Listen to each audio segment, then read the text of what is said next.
Hello दोस्तों, स्वागत है आपका हमारे इस चैनल स्टेनो महासागर पर। 80 शब्द प्रति मिनट डिक्टेशन स्टार्ट। सभापति जी, मैं इस बिल का विरोधी नहीं हूँ। मैं अपने कुछ संशोधनों के साथ इस बिल का समर्थन करना चाहता हूँ। मैं कहना चाहता हूँ कि राष्ट्रीयकरण से पूर्व जिस ट्रैक्टर की कीमत 60,000 रुपये थी, राष्ट्रीयकरण के बाद उसकी कीमत दुगनी हो गई है। जब से यह काम सरकार ने अपने हाथ में लिया है, तब से ट्रैक्टरों के दाम बढ़ गए हैं। यही कारण है कि सरकार को इसमें इतना लाभ मालूम पड़ रहा है। ये मनमानी कीमत किसानों से वसूल कर रहे हैं। जितने दाम बढ़े हैं, उस हिसाब से तो इन कारखानों को करोड़ों रुपये का लाभ होना चाहिए था।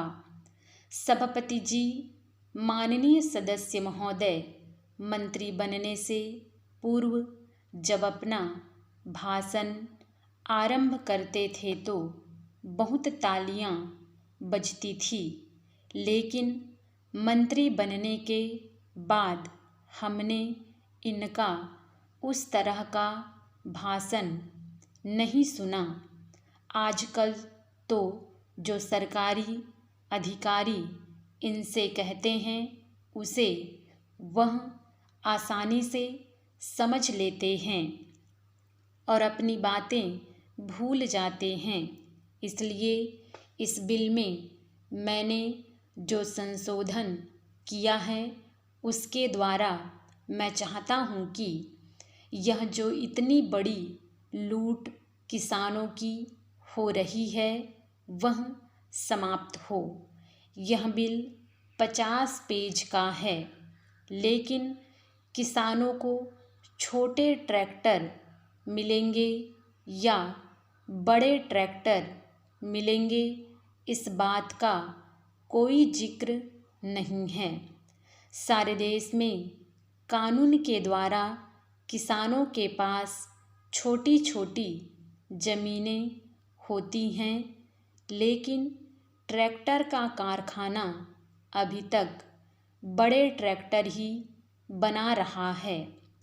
ट्रैक्टरों के दाम भी बहुत बढ़ गए हैं।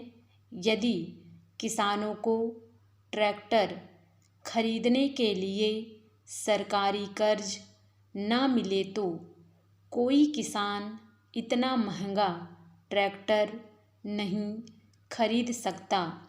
अभी तो ट्रैक्टर खरीदने के लिए 1-2 साल बाद ही किसानों की ज़मीन बिक जाती है, क्योंकि उन्हें सरकारी कर्ज वापस करना होता है।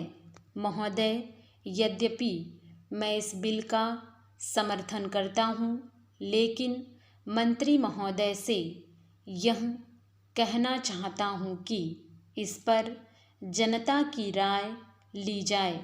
इसके साथ ही ऐसा बिल भी लाया जाए जिसमें यह विवरण हो कि ट्रैक्टर महंगा होगा या सस्ता होगा और उसमें किस प्रकार का इंजन होगा। बिल में यह प्रावधान भी हो कि राष्ट्रीयकरण के बाद जो भ्रष्टाचार बढ़ गया है, उसको कैसे दूर किया जाएगा। तभी हम समझेंगे कि वास्तव में इस देश में कृषि क्रांति आने वाली है। तभी इस विधेयक की कोई सार्थकता होगी और किसानों को राहत मिलेगी। स्टॉप।